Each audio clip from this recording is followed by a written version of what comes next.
예, 아유 반갑습니다. 주님의 이름으로 문안드립니다. 방주 기도원 방주신학교 이규상 목사입니다. 할렐루야. 그리고 현재는 구루터기 교회의 담임을 맡고 있습니다. 우리 여러분들을 만나 뵙게 되어서 참으로 반갑습니다. 주님의 놀라운 은혜와 주님의 축복이 충만히 임하시기를 주님의 이름으로 축원을 드립니다. 아멘. 특별히 이제 저는 이게 성령법을 이렇게 많이 강조를 해요. 지금 이 시대는 성령법이 아니고서는 이렇게 성경을 이해할 수 없다라는 것을 저는 깨달았어요. 하나님께서 주신 이 법이 있잖아요, 그죠? 그래서 저는 하나님을 법으로 봅니다. 이게 만약에 신으로 보게 되니까 깨달은 것 같고 아는 것 같지만 그게 굉장한 깊이가 있더라고요. 그래서 법으로 알게 되니까 쉽게 깨달을 수가 있더라고요. 또 알아듣기가 쉽더라고요. 근데 알아들은 것 같지만 알아들은 게 아니더라는 거예요. 신이라고 얘기를 하니까. 우리가 토속이 신앙이 있잖아요. 그냥 뭔가 신이 영적 세계의 이 무슨 신, 영, 귀신 뭐 이렇게 막 보잖아요. 근데 저는 이것을 어떤 내용으로 보냐면은 신을 법으로 보고 그 귀신을 불법으로 봐요. 그래서 성경에서는 신은 하나님의 신으로 보고 불법은 아담으로 봐요. 그러니까 쉽게 성경을 이해할 수가 있더라고요. 아담과 예수 얘기예요, 성경은. 에덴 안에는 예수고 에덴 밖에는 아담의 세계예요. 그렇잖아요. 하나님이 계신 것. 그래서 바로 에덴 안에는 생명이 있는 곳, 생명나무가 있는 곳, 밖에는 선악나무가 있는 곳. 그래서 아담.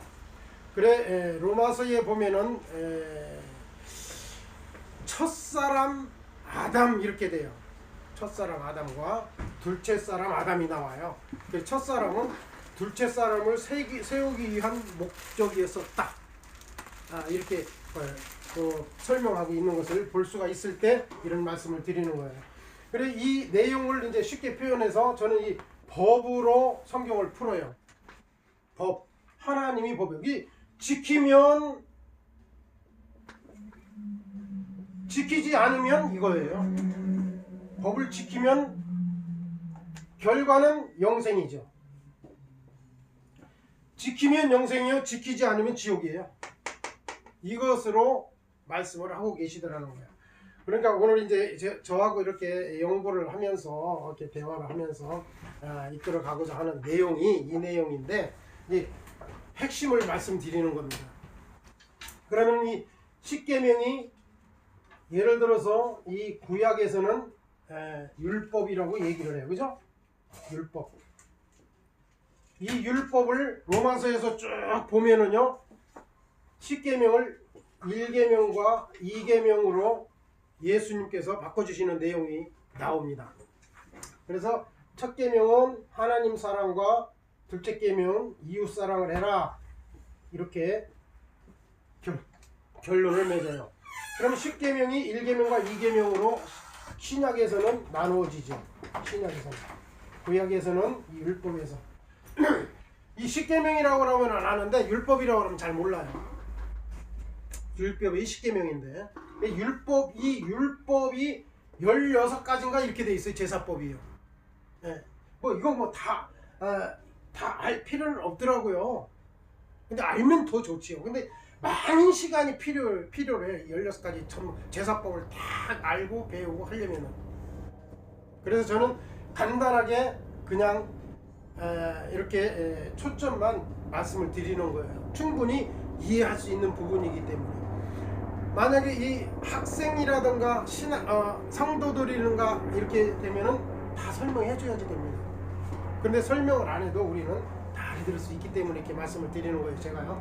다 단출해서 터치만 해드리는 거예요. 그러니까 성경을 이해할 수 있는 터치만 해드리는, 내가 알고 있는 이 은혜스러운 이 하나님의 말씀을 보는 초점만 말씀드리고자 하는 내용입니다. 그럼 나중에 이제 이 신약과 구약이 나오는데 이제 그러면 나중에 결정체는 이 계시록이잖아요. 이 계시록을 접근을 잘 안 한다 이런 말씀을 많이 해요. 두렵다 이런 얘기도 하고 더하거나 빼거나 하지도 말고 생명책에 기록되지 않는다. 제하여 버린다 막 이런 말씀들이 있거든요. 그러면 이 계시록은 결정체예요. 구약과 신약과 결정체. 예, 이걸 모르면 안 되잖아요.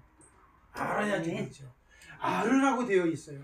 그리고 오늘 여기 세포도주라는 이 총론에서 잠깐 이렇게 말씀을 드리면서 다음부터는 이제 1과 2과 3과 기도에 대해서, 성령에 대해서, 십계명에 대해서, 주기도문에 대해서, 또 사도행전에 대해서 이것을 쭉 통틀어서 성령법이라고 저는 이렇게 얘기를 해요. 먼저 주에 이게 5마디로 해라라는 말씀을 드렸어요. 5마디. 1만 마디 방언보다 고린도전서에 그랬죠? 15장에 보면 1만 마디 방언보다 5마디로 알아들을 수 있도록 해라. 이게 아는 게 힘이에요. 아는 게. 성경을 아는 게 힘이지. 예수님도 그러시고 하나님께서도 그랬어요. 호세아 선지자를 통해 가지고 6장 6절에 호세 6장 6절에 보면은 제사도 좋고 모든 거 다 좋다. 그러나 이렇게 얘기를 해요. 초점을 맞춥니다. 하나님을 아는 것을 하나님께서 원하신답니다. 그죠? 아는 게 힘이에요. 모르면은 맨날 주시옵소서 주시옵소서 이쪽으로 흘러가게 돼 있어요. 우리 신앙이 그런 신앙이기 때문에. 그래 이게 완전히 바뀌어져야지 되고 바뀌지 않으면 안 되는 거거든요. 또 거듭나라는 말이나 바뀌라는 말이나 맞아요. 구약도 신약으로 바뀌어야지 돼요. 이제 이 구약을 성소라고 이렇게 성경은 얘기하고 있어요. 그리고 이 신약은 지성소다 이렇게 얘기를 해요.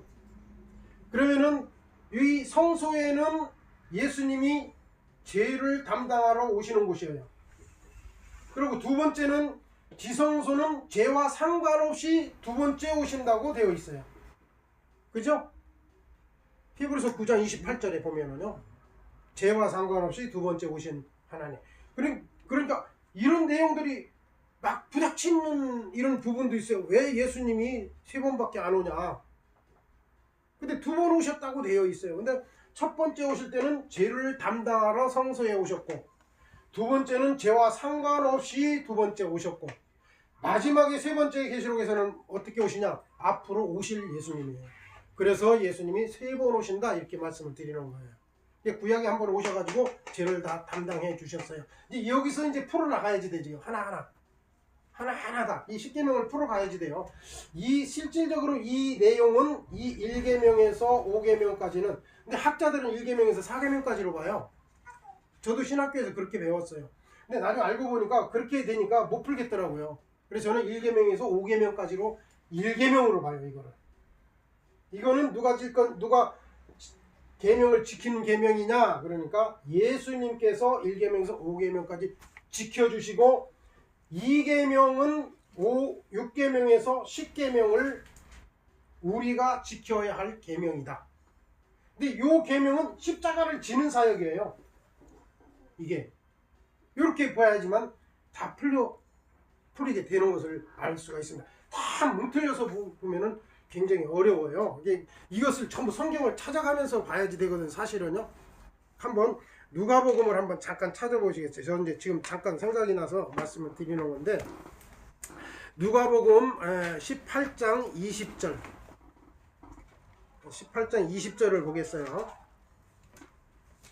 왜냐면 또 에레미야서 에스겔서 이런 데서도 보면은 이런 말씀들을 많이 해주고 계셔요. 이런 것들을, 이런 내용들을, 더 좋은 말씀도 있고 여러 군데 내용들이 있지만 저는 이 말씀을 이렇게 지금 찾아서 읽어보도록 하겠습니다. 18장 20절에 보면은 내가 계명을 안 하니 이렇게 얘기를 해요.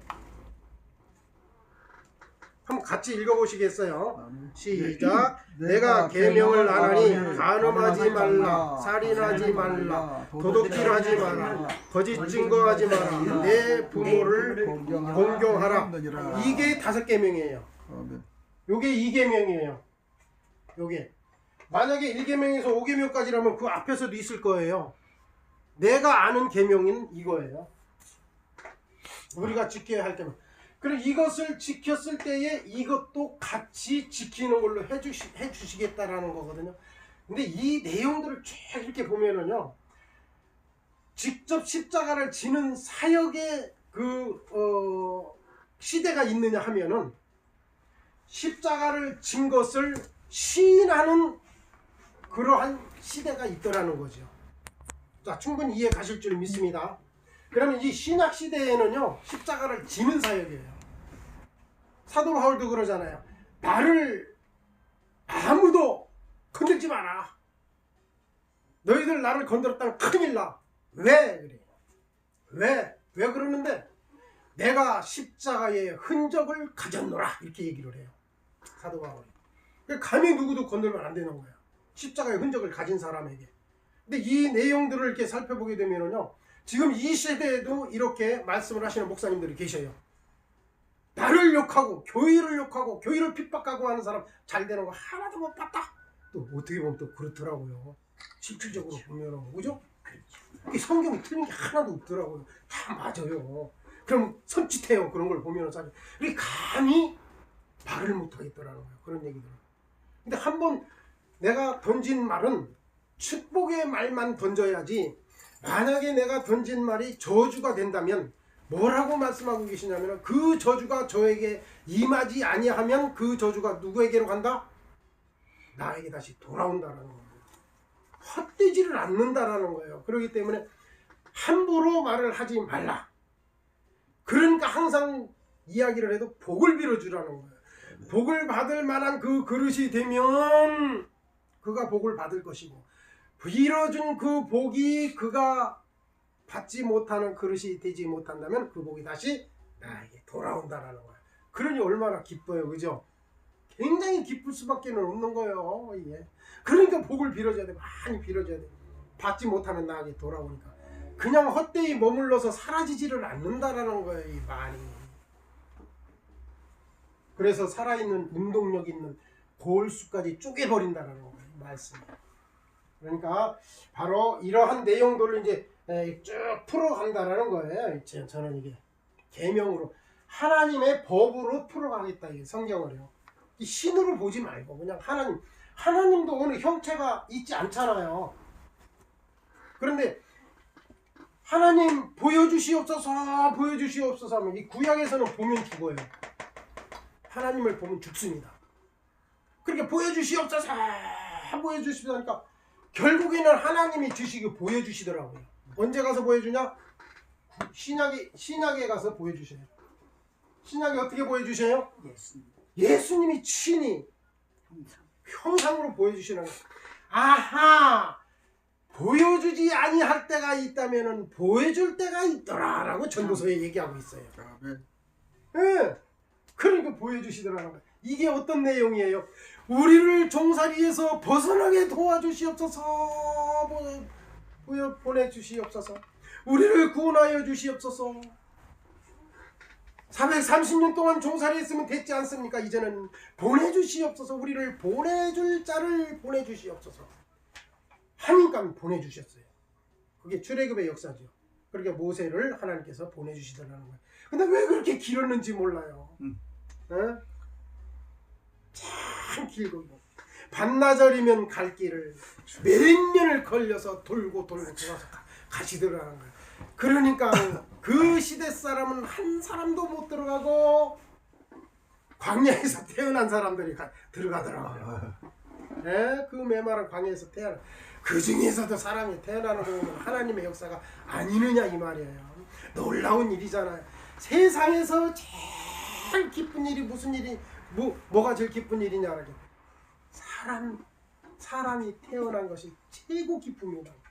하나님도 기뻐하시고 또 온 가족이 기뻐하잖아요. 사람 난 기쁨이 이 세상에서는 최고의 기쁨이라고 말씀해 주시더라는 거예요.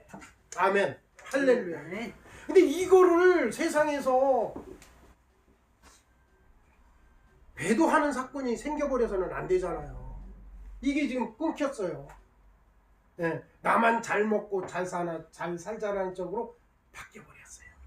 하나님의 말씀을 거역한 거죠. 요즘 목사님들 많이 운동하고 계시는데 이거 빨리 그러니까 정부에서도 빨리 이거 하나님의 축복의 반열로 들어서려면은 많은 자녀를 낳아야지 돼요. 이게 많이 낳는 사람에게 많이 준다고 나오잖아 이제는. 예, 이제는 조금 깨달아가는 것 같기도 해요. 하나님의 법칙 속에서는 분명히 하나님의 법칙대로 할 때에 놀라운 일이 기이한 일이라고 그래요. 이렇게 일어날 것이다 라는 것으로 말씀드립니다. 자, 충분히 이게 법에 대한 내용을 말씀드렸어요. 그러면은 이제 이 계명으로 하여금 우리가 사느냐 죽느냐도 이 속에 다 들어있잖아요. 영생을 하느냐 하나님 나라에 가느냐 안 가느냐 할 때. 십계명으로 다 모든 것들이 이루어져요. 지키면 복이에요. 지키지 않으면 저주다. 이렇게 바뀌어갑니다. 그러면서 오늘 여기 제가 나눠주신 이 말씀을 한번 살펴보도록 하겠어요. 이제 제가 읽어드리면서 터치해 드릴게요. 이 말씀을 충분히 이제 읽어만 보셔도 이해할 수 있는 부분들이 있을 거예요. 그러니까 잘못된 부분이 있다면은 고쳐서 사용해 주시면 감사하겠습니다. 그렇지 않고 뭐 필요치 않다면은 그냥 폐기 처분을 시키셔도 아무런 관계가 없는 내용입니다. 그래서 저는 이제 교회에서 말씀을 드렸던 내용이기 때문에 성도라고 이렇게 여기서 표현을 했습니다. 한번 제가 이제 읽어드리면서 말씀을 나누도록 하겠습니다. 사랑하는 성도님, 비록 성도님과는 하나님 말씀을 나누어 본 일은 없지만 우리는 하나님의 백성임이 틀림없습니다. 마음은 있으나 시간과 경제적으로 여유가 되지 못하던 분들에게 그저 읽는 것으로도 크나큰 도움이 될 수 있는 성경 공부의 기회를 드리고자 열악한 여건 속에서 새 포도주라는 제목으로 귀한 말씀들로만 채워 주의 이름으로 전하지 아니하면 안 되겠기에 정리하여 올려드리니 계속하여 읽어주시어 신앙생활에 도움이 되었으면 합니다. 아멘. 성도님, 대부분의 사람들은 누구든지 주의 이름을 부르는 자는 구원을 얻는다는 이 말씀에 근거하여 주님께서 구원하시고자 하는 자들은 바로 예수님을 믿지 않는 저들일 것이라 생각하고 있습니다.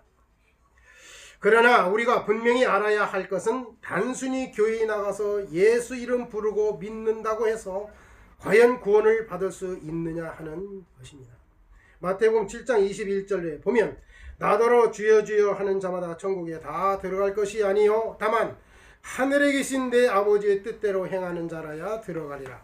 이 말씀에서 알 수 있듯이 예수 이름 부른다고 해서 다 구원받는 것이 아니라는 것입니다. 그 중에 하나님 뜻대로 행하는 자라야 구원을 받을 수 있다고 합니다. 그러므로 이미 예수님을 믿는 사람 가운데 하나님의 뜻을 알고 행하는 사람에게 구원의 역사를 펼치신다는 것입니다. 즉 하나님의 뜻을 제대로 알지 못하고 신앙생활을 한다면 그것은 그저 허상을 쫓는 것에 불과합니다. 물론 믿지 않는 자들도 하루속히 주님을 영접해서 하나님의 뜻을 바로 알고 살아야 함은 너무나 당연한 것이죠. 문제는 기존의 신앙관을 갖고 있는 현재의 우리라는 것입니다. 혹여 하나님의 뜻도 잘 모르면서 그냥 입으로만 주여 주여 하는 자가 아닌가를 점검해 봐야 한다는 것입니다. 이 심판은 분명히 믿는 사람들 안에서 이루어지는 사건이에요. 심판은 믿지 않는 사람들하고는 관계가 없어요. 하나님과는 관계가 없어요. 그죠? 믿는 사람들 안에서 중요한 거예요. 그럼 믿는 사람들, 믿는다고 하는 사람들이 전부 다 구원을 받느냐라는 거예요. 그렇지 않다라는 거죠. 그래서 믿는 사람들 안에서 심판이 이루어진다. 이게 분명히 많다, 적다 이렇게 얘기를 하는데 저는 많지 않다고 봅니다. 왜요? 노아의 방주 때를 보면 알 수 있어요. 마지막 때잖아요. 많은 사람들이 구원 얻었어요. 그 시대 사람들이 하나님을 몰랐어요. 다 알고 있었던 사람들이에요. 하나님을 알고 있던 사람들이 노아를 비웃었어요. 비도 안 오는데 뭐 하는 짓이냐. 그죠? 그럼 그때는 그때이고 또 물로 멸망을 할 때도 그랬는데 불로 멸망을 할 때도 마찬가지였어요. 몇 사람이 있으면 용서해 주시겠습니까? 그래, 용서해 주지. 그럼 그것도 없다는 얘기거든요. 그럼 또 몇 사람이면 용서해 주시겠습니까? 그래. 근데 나중에 알고 보니까 롯의 가족만 구원을 받게 되는 역사더라는 거예요. 그러니까 많지 않구나. 그러면 그때뿐만 아니라는 거죠. 마지막 때는 그럼 언제냐? 예수님께서 그랬어요. 내가 가면 너희에게 보내주마 한 그 성령이 오시게 되면 그 성령을 받고 십자가 사역을 해라. 그런데 그 성령을 보내주셨어요. 근데 그 성령을 보내주셨는데 그 성령을 받은 사람이 몇 사람이냐라는 거예요. 네? 사도행전에 보니까 120문도다 이렇게 표현을 해놨어요. 근데 120을 그 숫자로 120을 저는 잘 안 봐요. 이 숫자로 깨달을 수 있는 숫자만 기록해 놓으셨더라고요. 저는 살펴보니까. 그래 그렇게 되면 120만 성령 받았다. 그래서 성령 사역을 했다. 이렇게 봐버리면은요. 계시록에 가면 14만 4천이 나와요. 14만 4천만 하나님의 인을 맡는다고 되어 있는데 그럼 14만 4천만 그럼 천국 가겠네요. 그럼 이렇게 말하면은 성경에 1.1획도 더하거나 빼거나 하지 말라고 그랬으니까 맞는 말이지. 14만 4천이 맞는 말이지. 그러나 다른 성경을 보니까 그 수가 차기까지라고 되어 있더라고요. 하나님의 수는 우리가 알 수 없다는 거죠. 그죠? 네. 1년이 1000년 같고 하루가 1000년이라고도 얘기를 했는데 그 수를 어떻게 감당할 거예요. 그래서 깨달을 수 있도록만 기록해 놓은 책이에요. 그럼 그 후에는 뭐냐? 그러니까 너희들이 스스로 깨달으라는 거야. 비유로 얘기를 해놨다. 그래서 성경은 비유풀이로 되어 있어요. 비유로 해놨어요. 다. 모든 게 비유예요. 비유가 아니고서는 이렇게 얘기를 해요. 비유가 아니고서는 드릴 말씀이 없다. 그러면서 저 비유를 설명해요. 어떤 병자가, 어떤 환자가, 어떤 문둥병자가, 어떤 38년 된 병자가 막 이렇게 얘기를 해요. 그러니까 예를 들어서 이야기를 많이 하고 있는 내용들을 볼 수가 있더라는 거죠. 또한 이렇게 보시면서 그렇다면 과연 하나님의 뜻은 무엇일까요? 요한복음 16장 40절에 보면 내 아버지의 뜻은 아들을 보고 믿는 자마다 영생을 얻는 이것이니, 그러면서 또 3절에 17장 3절에는 영생은 곧 유일하신 참 하나님과 그의 보내신 자 예수 그리스도를 아는 거라고 되어 있어요. 네. 아는 것이니 이다. 아는 게 중요한 거예요. 아는 게. 네. 아는 것이니이다. 가장 기본적으로 하나님의 뜻은 하나님과 예수님을 아는 자들로 영생을 이루게 하는 것임을 알 수가 있습니다. 하나님과 예수님을 알 수 있는 것은 바로 성경을 통해서만 가능한 것입니다. 성경을 통하지 아니하고는 알 수가 없는 내용이에요. 사람의 생각과 철학으로는 성경을 풀어갈 수가 없어요. 의학도 풀을 수가 없어요. 이 세상의 어느 것을 보더라도 세상의 어느 것으로도 하나님을 찾아갈 수가 없어요. 오직 성경으로만 찾아갈 수 있더라는 겁니다. 잘 기록되어 있고 선지자들이 잘 성령을 받고 성령으로 기록된 모든 책들, 이 말씀 안에서 나를 발견하고 삼일째 하나님을 발견했을 때에 놀라운 일이, 하나님의 그 놀라운 영생의 축복이 임하시기를 주의 이름으로 축원을 드립니다. 우리에게 성경을 주신 이유도 성경을 통해 하나님과 예수님을 알아 영생에 이르게 하기 위함임을 알 수가 있지요. 그렇다면 성경을 알아야 하는데 성도님들은 과연 성경을 얼마나 알고 계시는지요? 성경에서는 달려가면서도 읽을 수 있는 경이 되라고 말씀하고 계십니다. 바로 하박국 2장 2절이죠. 단순히 역사서나 교훈서 등을 줄줄이 꿰고 읽는다, 꿰고 있다고 해서 우리가 다 안다고 말할 수 있는 기준이 될 수 있는 것은 아니라는 것입니다. 그래서 교회에 한 번도 빠지지 않고 나가서 열심히 설교 듣고 있으니 나와는 상관없는 이야기라고 여기시겠습니까? 또한 아니면 공부는 목회자들이나 하는 것이니 우리는 그저 목회자가 알려준 대로 순종하면 된다라고 생각하시겠습니까? 또한 요즘 각 교회마다 평신도들을 위해 성경 공부를 하는데 그것이 얼마나 영혼의 갈급함을 채울 수 있다고 생각하십니까? 신앙은 하나님과 나와의 1대1의 관계입니다.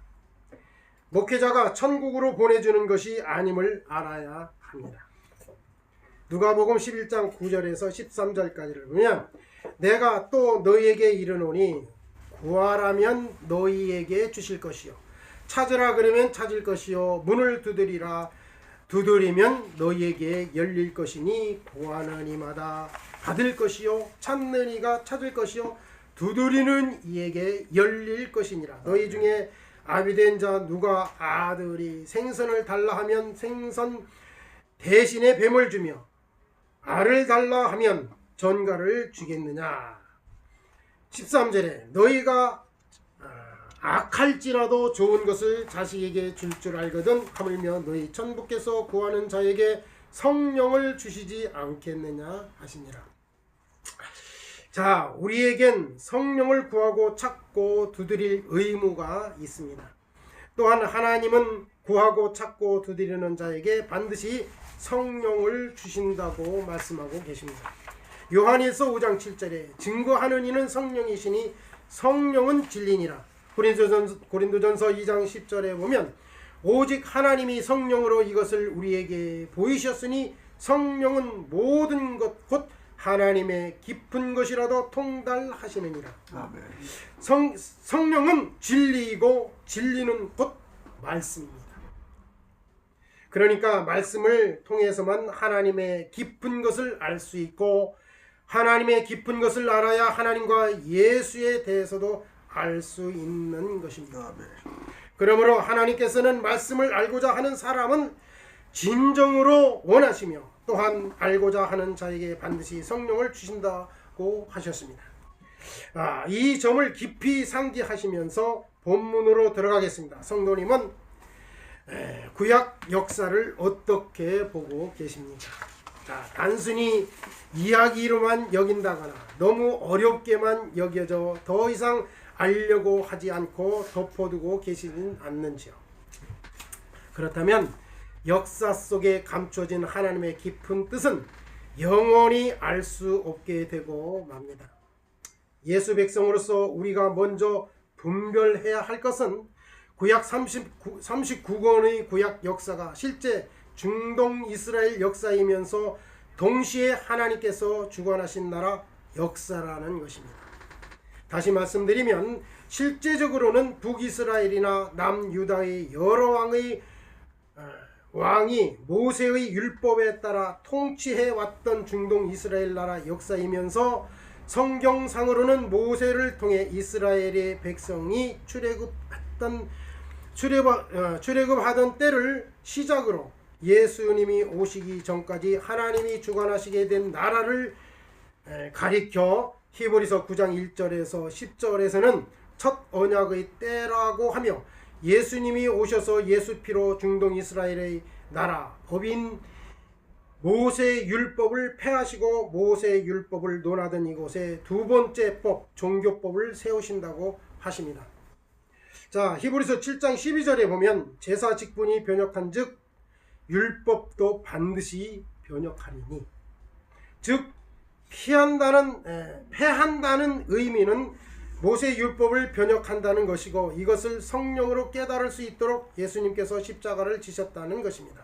누가복음 24장 44절과 44절에서 47절에 보면 또 이르시되 내가 너희와 함께 있을 때 너희에게 말한 바 곧 모세의 율법과 선지자의 글과 시편의 나를 가리켜 기록된 모든 것이 이루어져야 하리라 한 말이 이것이라 하시고 이에 저희 마음을 열어 성경을 깨닫게 하시고 또 이르시되 이같이 그리스도가 고난을 받고 제3일에 죽은 자 가운데서 살아날 것과 또 그의 이름으로 제사함을 얻게 하는 회개가 예루살렘으로부터 시작하여 모든 족속에게 전파될 것이 기록되었으니 모세의 율법과 선지자의 글과 시편이 예수를 가리켜 기록되었다고 하시면서 예수님께서 십자가 지신 후 부활하신다는 내용이 기록되어 있다고 말씀하십니다. 결국 예수님께서는 기록된 이 말씀을 다 이루기 위하여 십자가 지시게 된 것이죠. 그래서 이 말씀이 바로 1계명에서 5계명까지를 예수님이 십자가로 지시고 변혁해 주셨다라는 거예요. 이 변혁하시고 2계명을 바로 선포하셨죠. 10계명 중에 1계명으로 하여금 십자가를 지시고 죄에 상관된 법, 죄에 관계된 법, 그것을 사하시고 2계명을 선포하셨습니다. 2계명이 뭐냐? 10계명에 속해 있는 2계명이라는 거예요. 그래서 내가 율법을 폐하러 온 줄 아느냐? 완전케 하기 위하여 왔느니라 그래요. 그러니까 2계명을 세우게 되니까 10계명이 완전해지더라는 거예요. 십자가를 져야지만 완전해진다는 거죠. 자, 충분히 이해가실 수 있습니다. 그래서 바로 구약에 이루어지는 이 성소 시대에는 십자가 지는 사역이에요. 이것을 예언을 합니다. 십자가를 지시고 예언을 하시니까 신약에서 예언한 그 내용이 이루어져요. 사실이 이루어진다라고 얘기하고 있어요. 사실이 이루어져서 하나님의 아들이, 그 하나님이 오셔서 그 모든 것을 이루시고 또 다시 예언하신다라는 거예요. 그러니까 실상으로 오셔가지고 다시 실상을 이루시고 예언하셨어요. 그러면 이 예언한 내용들을 제자들이 그 예언을 성취하는 거예요. 성령을 받고, 성령이 받지 아니하고서는 이 십자가 사역을 할 수가 없는 거예요. 성령을 받아야 돼요. 예수님도 성령을 받고 십자가 사역을 하셨어요. 물로 세례를 받았는데 내 뒤에 오시는 이는 하늘에서 내려준 성령으로 세례를 받으시는 거죠. 성령 세례를 받지 아니하고는 십자가 사역을 할 수가 없는 거예요. 그러면 우리는 어떤 신앙을 가져야지 되느냐? 그러면 우리는 예수님이나 십자가 제자들처럼 십자가를 지는 사역이 아니고 우리는 아멘 하라는 거예요. 신약, 구약을 듣고 신약을 듣고 예수님이 사역한 내용을 듣고 제자들이 사역한 내용을 성경을 통해서 잘 깨달아서 아멘, 아멘, 아멘, 아멘 하고 아멘한 내용을 그냥 가지지 말고 전하라는 거예요. 어디까지? 땅끝까지. 사마리아 땅끝이라고 되어 있는. 땅끝이 어디냐면요, 내 주변이에요. 내 가족이고. 먼저 내 가족을 구원해야 되겠죠. 땅끝이라고 해서 저기 우리나라 땅끝 해남으로 가는 게 아니고 땅끝이 내 주변이더라고요. 네. 내 주변에 있는 사람들이 내 말을 제일 안 듣습니다. 예. 먼데 있는 사람이 내 말을 더 잘 들어요. 맞죠. 성경에 그렇게 되어 있어요. 그러니까 사도 바울도 그러더라고요. 너희들은 아무리 얘기를 해도 듣지 않기 때문에 내가 이방인들한테 전화를 간다. 네. 그리고 이방인들이 가니까 다 듣더라는 거예요. 그러니까 우리나라까지 이 역사, 이 복음이 전해져 오더라는 거예요. 놀라운 일이죠. 그래서 다 묻는다. 하나님의 역사다라는 이 내용입니다. 그래서 우리는 아멘하는 역사예요. 그 하나님을 찬양하고 아멘할 때에 하나님께 영광을 돌려드리는. 근데 이 줄기를 보면은요,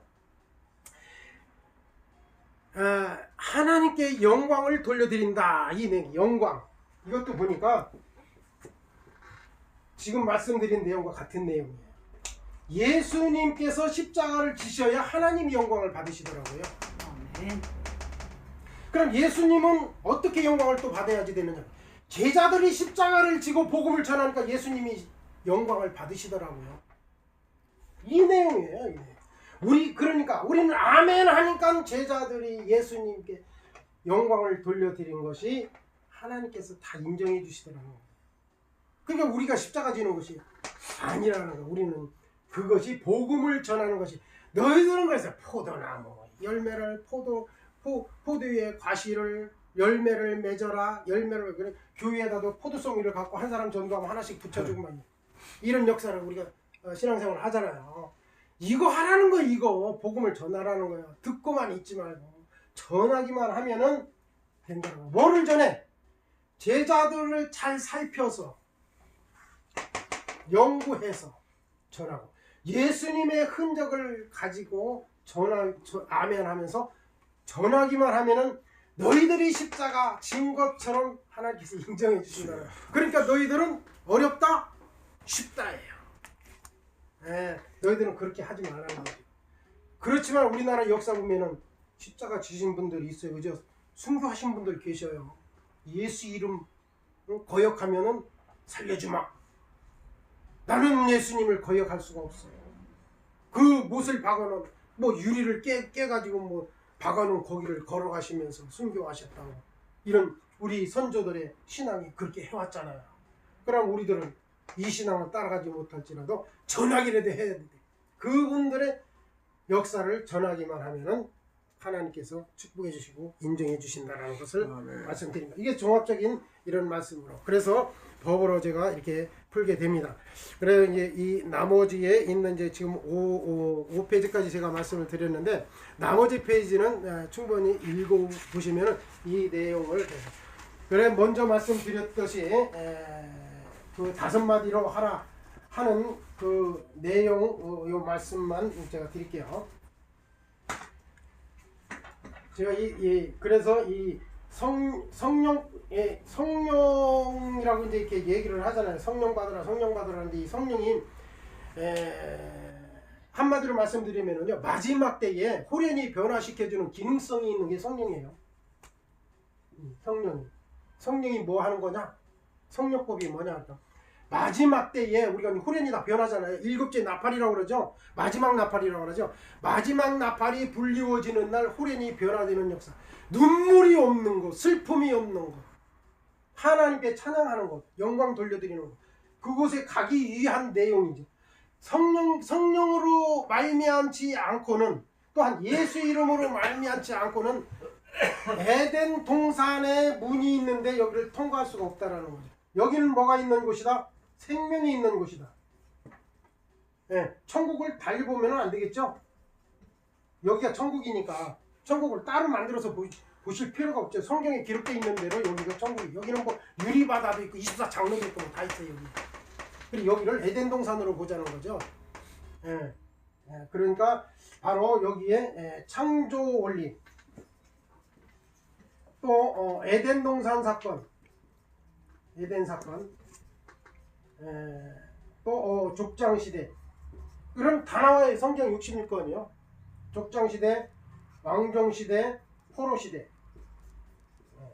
그리고 1차, 2차, 3차죠. 이것을 바로 누가복음 22장 44절에 돼 있죠. 시편, 또 시편, 모세의 글, 그럼 다 들어가 있죠. 그러면 마태복음 1장 1절에 보면은 14대 이렇게 나누어져 있잖아요. 잠깐 찾아보겠습니다.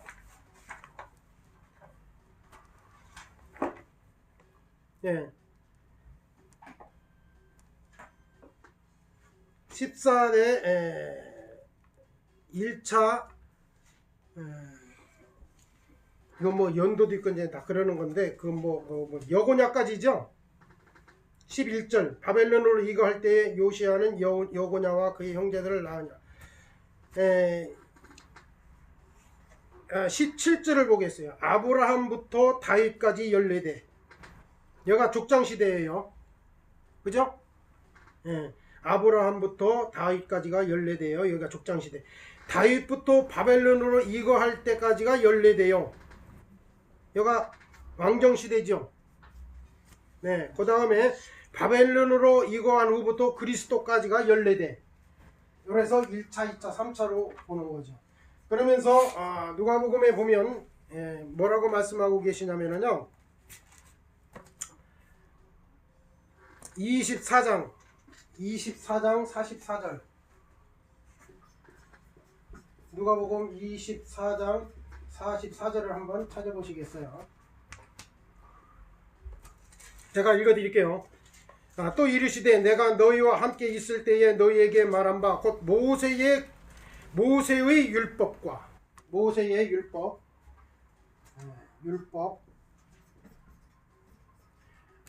또 시편이 나를 기록한 모든 것이 이루어져야 하는 구약이에요. 그죠? 구약이 성소시대가 다 이 성소시대가 다 이루어져야 그때 끝이 온다. 한 번 끝이 있고 두 번째 끝이 있고 세 번째 끝이 있어요. 세 번째 끝은 마지막 끝이죠. 이제 앞으로 올 시기죠. 그래서 이루어져야 한 말이 다 이루어져야 한다라고 이렇게 말씀을 했죠. 그래서 이것을 5마디를 이렇게 하니까 바로 이 에덴 사건에서부터 여기에 이제 출애굽이 있잖아요.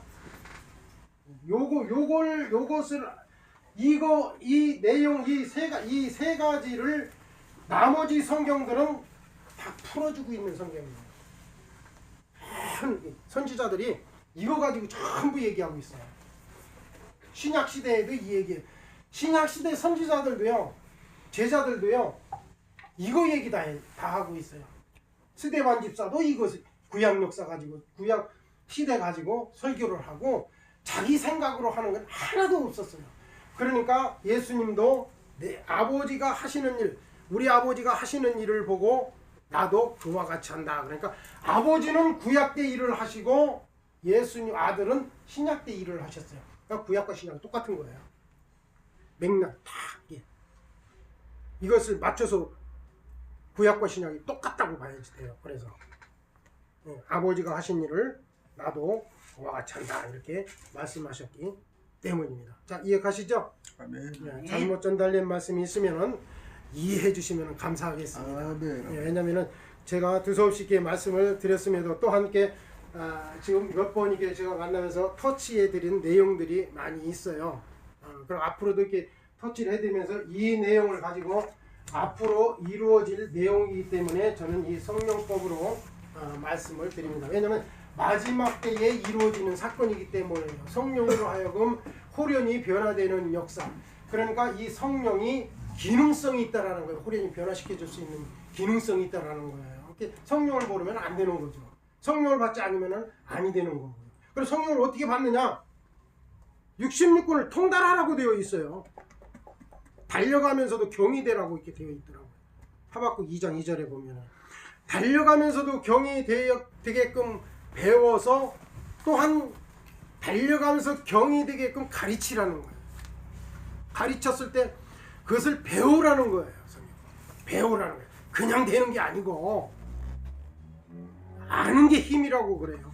호세아 6장 6절이나 또한 요한복음 17장 3절에 보면요, 하나님께서는 나를 아는 것을 원하노라 이렇게 말씀하시고 예수님도 그렇게 해요. 나를 아는 것을 원하노라 이렇게 말씀하시더라는 거예요. 아는 게 힘이다라는 거예요. 모르는 사람보다는 아는 게 힘이에요. 그냥 기도해가지고 성경을 알아갈 수 있느냐라는 거예요. 네? 한번 깊이 우리 한번 생각해 보자고요. 그냥 기도만 해가지고 성경 66권을 통달할 수 있겠어요? 아니면은 뭐 100독이든 200독이든 한 분이 깨달아 갈 수 있고 알 수 있겠느냐고요. 성삼위일체 하나님을 기도해가지고 알 수 있겠느냐고요. 금식 기도해가지고 산기도 해가지고 하나님 깨달아 갈 수 있겠어요? 저는 그렇지 않다고 봅니다. 한 번이라도 성경을 읽어본 사람이 삼일째 하나님을 깨달을 수 있다라고 봐요. 저는요. 근데 읽으면서 깨달아요. 그래서 저는 교회에서요 성경을 거의 읽습니다. 하루에 4장이든 5장이든 읽으면서 그 말씀에 모르는 부분들을 깨닫게 또 다른 부분으로 이해할 수 있는, 성경은 다 짝이 있다고 되기 때문에 다 해석해 놓은 책이에요. 질문을 했으면 분명 그 다음에 전부 답을 해주더라고요. 다른 게 들어가면 말 그대로 다른 복음이에요. 예? 저는 그렇게 생각하고 말씀을 전합니다. 네, 충분히 이해해 주시면 감사하겠습니다. 잠깐 기도드리겠어요. 아버지 하나님, 참으로 감사를 드리나이다.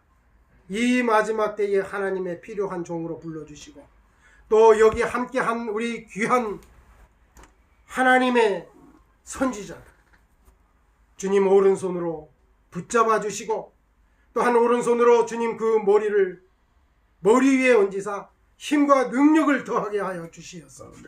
이 시대에 하나님의 말씀 복음을 전하는 데에 큰 역할을 할 수 있는 강건한 힘을 주시고 건강을 주시어서 주님 오실 때까지 참으로 살아있는 귀한 말씀을 전할 수 있도록 주님 은혜를 베풀어 주시옵소서. 성령이 아니고서는 아무것도 할 수가 없는 것을 깨달았나이다. 성령께서 친히 붙잡아 주시고 인도하시고 또한 가는 곳곳마다에 복음이 선포되는 곳곳마다에 놀라운 기이한 일이